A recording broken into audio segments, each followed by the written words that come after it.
Good morning, everybody. Myself Acharya Vishwin. आज motion of a charge particle in a magnetic field का एक case आपसे discuss करूंगा जिसमें वेलोसिटी और मैग्नेटिक फील्ड एंगल्स में है। तो आप मान लीजिए कि ये हमारा एक्स एक्सिस है, this is the Y axis और मैग्नेटिक फील्ड एक्स एक्सिस के अलोंग है और यहाँ पे पार्टिकल v वेलोसिटी से एंटर करता है making an angle theta with the magnetic field. तो इसके लोकस के बारे में हमें बताने की लोकस इसका क्या होगा। तो ये वाला केस एक्चुअली दो केसेस का सुपरपोजिशन है। हमें पता है कि जब वेलोसिटी पैरेलल होता है मैग्नेटिक फील्ड के तो उस पर कोई फोर्स नहीं लगेगा, तो उसकी वजह से मोशन स्ट्रेट लाइन होगा। और जब वेलोसिटी परपेंडिकुलर होता है तो वो इस पार्टिकल को सर्कल में घुमा देगा। तो यहीं पे कॉन्सेप्ट है, आप ऐसे मान के चलें कि ये जो पार्टिकल है एक्चुअली वो दो हैं, उनको दो पार्टिकल्स की फॉर्म में मान के चलें। एक का वेलोसिटी मैग्नेटिक फील्ड के अलोंग है और दूसरे का वेलोसिटी मैग्नेटिक फील्ड के परपेंडिकुलर है। आई होप आप विजुअलाइज कर पा रहे होंगे। आप सोचें कि एक पार्टिकल है जो थीटा एंगल पर मूव कर रहा है, तो सोचे उसको एक वर्चुअल पार्टिकल मान लीजिए। एक पार्टिकल जो है वो उसका वेलोसिटी मैग्नेटिक फील्ड के अलोंग है और दूसरे का वेलोसिटी मैग्नेटिक फील्ड के परपेंडिकुलर है। तो ये केवल एक बार विजुअलाइज करके देखें कि अगर हम देखें कि भाई इसके वेलोसिटी के दो कंपोनेंट्स हमने कर लिए, तो सोचें कि हम एक साथ दो पार्टिकल्स हैं। पहला पार्टिकल मैग्नेटिक फील्ड के अलोंग मूव कर रहा है v cos थीटा से और दूसरा मैग्नेटिक फील्ड के परपेंडिकुलर मूव कर रहा है v sin थीटा से। तो जो भी रिजल्टेंट मोशन होगा वो इन्हीं दोनों का सुपरपोजिशन होगा। इसी कंसेप्ट पे क्वेश्चन होगा। तो आइए देखें।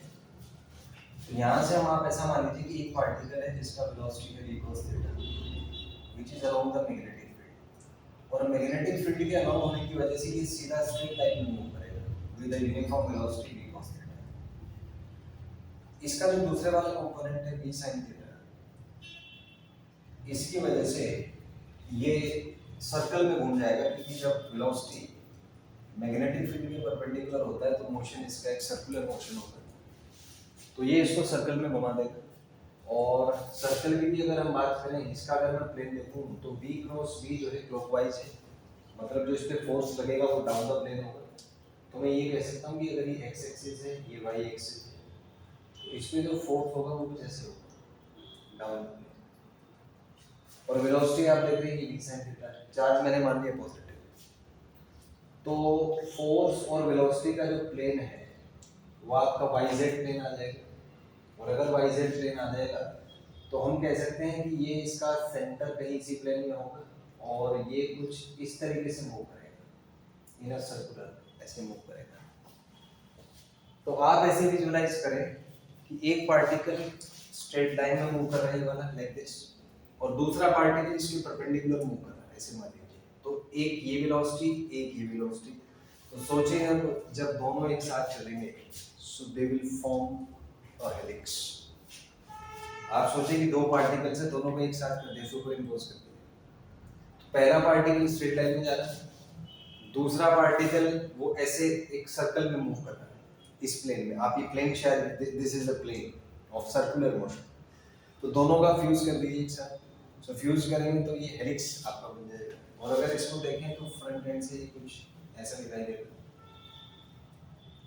और यहाँ से अगर मैं इसको फ्रंट से ऑब्जर्व करूँ तो ये कुछ ऐसा दिखेगा मेरे को। और यहाँ से मान लीजिए इसने ए से चलना स्टार्ट की, तो आप देख सकते हैं कि जब ये यहाँ पहुँचेगा दोबारा इस पॉइंट पे,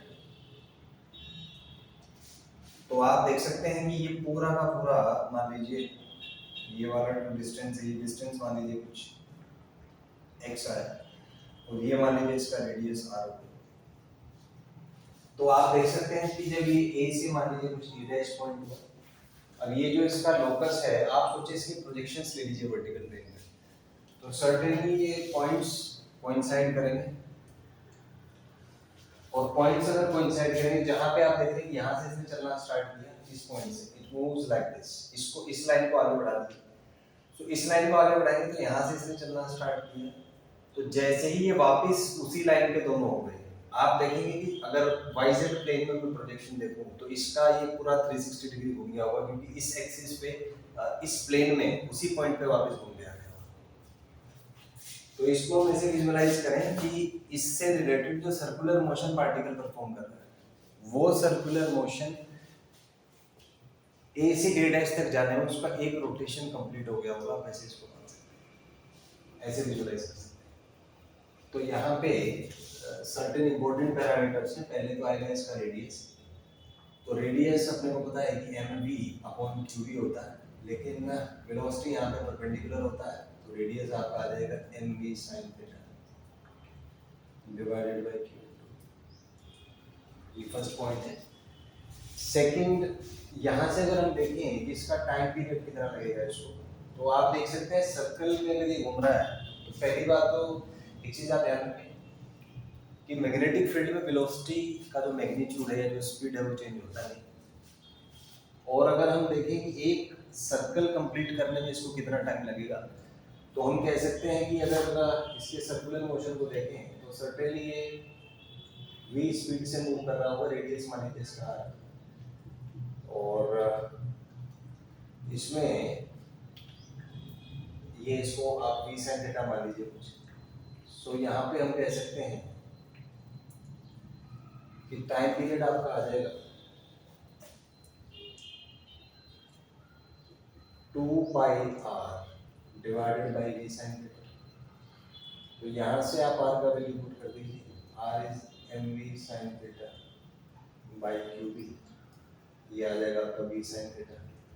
इससे ये वाला फैक्टर कैंसिल कर दीजिए, तो यहाँ से आपका टाइम पीरियड आ जाएगा 2 पाई। तो एक इसमें इंपॉर्टेंट पैरामीटर ये, और टाइम अगर ये आ जाएगा, इसमें आप एक चीज को ध्यान रखिए, this time is independent of speed, और इसी को अपन यूज करते हैं साइक्लोट्रॉन, कि जो टाइम पीरियड ऑफ रोटेशन है या फ्रीक्वेंसी ऑफ रोटेशन है वो स्पीड पे डिपेंड नहीं करता। यहाँ से अगर आप कैलकुलेशंस करें फ्रीक्वेंसी ऑफ रोटेशन के, तो ये आएगा आपका 1/d which will be equal to qv by 2 pi।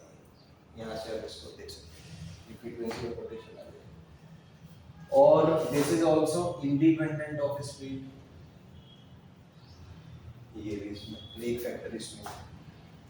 अगर यहाँ पे हम कैलकुलेट करना चाहें x, जिसको पिच कहते हैं, तो हम लिख सकते हैं सीधा x is equal to v cos theta into the time period. तो यहाँ से इसका पिच आ जाएगा आपका v cos theta, time period आया आपका 2 पाई m बाई qb। तो ये जो हॉरिजॉन्टल डिस्टेंस ट्रेवल करता है एक कंप्लीट रोटेशन में, इसको इसका पिच कहते हैं। So that will be pitch of the, you can say that this particular charge particle moving in this way. यहाँ से आ जाएगा। एक चीज और हो सकती है, आप देख सकते हैं कि ये एक्चुअली अगर इसको क्लोज रूप में हम बनाएं तो ये सिलेंड्रिकल सरफेस हो जाएगा, और इसमें मान लीजिए लेंथ कुछ l है और रेडियस हमें पता है r है। तो अगर हम इसका वॉल्यूम निकालना चाहें तो वॉल्यूम हो जाएगा आपका पाई r स्क्वायर इंटू l, और r जो है वो है आपका mv sin theta upon qv, तो इसका होल स्क्वायर, और लेंथ हो जाएगा आपका v cos theta into t। तो वॉल्यूम की अगर मैं बात करूँ, उसको मैं v डैश बोल देता हूँ, तो ये आएगा आपका पाई m square v square sin square theta by q square v square into v cos theta into t। तो हम कह सकते हैं कि जो वॉल्यूम आएगा आपका वो v q के प्रोपोर्शनल होगा। तो यहाँ पे इसको इक्वेशन आप बना सकते हैं। और इसमें कई बार एक केस, स्पेशल केस देते हैं कि अगर मान लीजिए ऐसा होता कि यहाँ पर मैग्नेटिक फील्ड के साथ साथ एक इलेक्ट्रिक फील्ड भी एग्जिस्ट करता, तो लोकस क्या होता। तो आप देख सकते हैं सारी कहानी सेम है। इलेक्ट्रिक फील्ड के आने से क्या होगा कि जो वेलोसिटी हमने कांस्टेंट मानी थी वो चेंज हो जाएगी, ये एक्सेलरेट करेगा, लेकिन इस इलेक्ट्रिक फील्ड का जो परपेंडिकुलर कंपोनेंट है वेलोसिटी, उस पर कोई इम्पैक्ट आएगा नहीं। तो उस पर अगर इम्पैक्ट आएगा नहीं तो टाइम पीरियड पे कोई फर्क पड़ेगा नहीं। तो टाइम पीरियड पर अगर कोई फर्क नहीं पड़ेगा तो हम कह सकते हैं कि लोकस ऐसा ही होगा, लेकिन उसकी पिच जो है वो इंक्रीज हो जाएगी। सो अगर ऐसा कुछ केस है तो मान लीजिए पहले कोई पॉइंट ए था, फिर ए डैश हुआ, फिर ए डबल डैश होगा। तो ये अगर है तो हम ऐसा कह सकते हैं कि ये जो पिच मान लीजिए यहाँ से यहाँ तक कुछ x1 था और यहाँ से यहाँ तक x2 था। If I assume that charge is positive, तो हम कह सकते हैं यहाँ से कि x2 will be greater than x1, so locus जो है यहाँ पे ये एक हेलिक्स होगा विद इंक्रीजिंग पिच।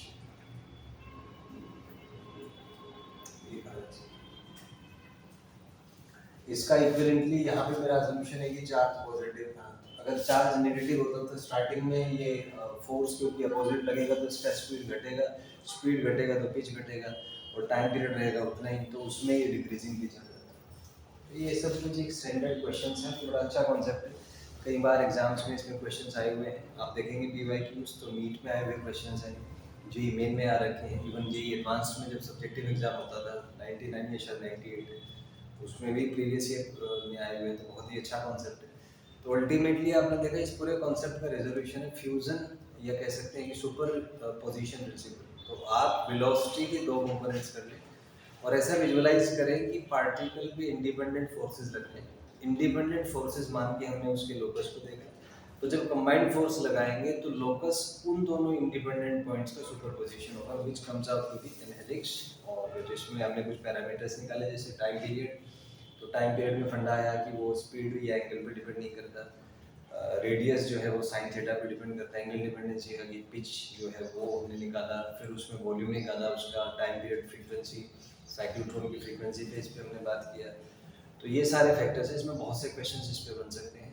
और सबसे इम्पॉर्टेंट ये वाला जो लास्ट का केस है कि अगर इलेक्ट्रिक फील्ड भी हम ऑन करते हैं तो उसकी वजह से लोकस पे क्या इम्पैक्ट आएगा। So locus will be an helix with changing pitch, आप कह सकते हैं, non uniform pitch. It may increase or decrease depending on the charges, positive or negative. So this was the conclusion. If you have any doubts, you can ask in the comment section. Thank you and have a nice day.